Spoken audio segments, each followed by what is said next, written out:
గేట్లు ఎత్తామన్న సీఎం రేవంత్ రెడ్డి వ్యాఖ్యలకు కౌంటర్ ఇచ్చారు బీజేపీ ఎంపీ లక్ష్మణ్. కాంగ్రెస్ ఎమ్మెల్యేలు జారిపోకుండా చూసుకోండి అన్నారు. తమకు కాంగ్రెస్ ప్రభుత్వాన్ని పడగొట్టే ఉద్దేశమే లేదని అన్నారు. దేశానికి అవసరం లేని కాంగ్రెస్ తెలంగాణకు అవసరమా అంటూ ఎద్దేవా చేశారు. మంచి పరిపాలన అందించడానికి ఎవరొచ్చినా కూడా మేము చేరికల అనే విధానానికి పోకుండా మేము పరిపాలన అందించినాం.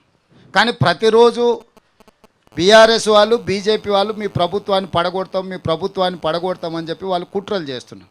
కుట్రల్ని తిప్పికొట్టాలంటే మేము కొన్ని కఠినమైన నిర్ణయాలు తీసుకోవాల్సిన పరిస్థితి వచ్చింది.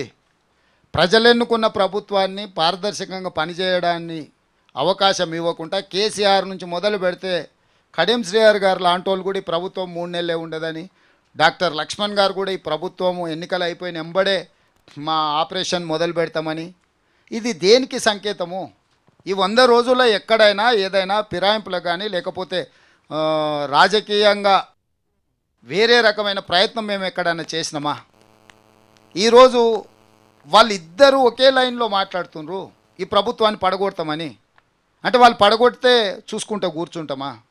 రేవంత్ రెడ్డి గారు అంటున్నారు మా ప్రభుత్వాన్ని పడగొడతామని పదే పదే బీజేపీ చెప్తున్నారని.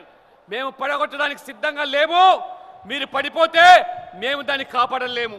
కాబట్టి మీరు ఇవాళ మేము గేట్లు తెరిచాము, పిసిసి అధ్యక్షునిగా గేట్లు తెరిచాము, అందరూ రావచ్చుంటారు. గేట్లు తెరిచినావు, జాగ్రత్తగా పడండి.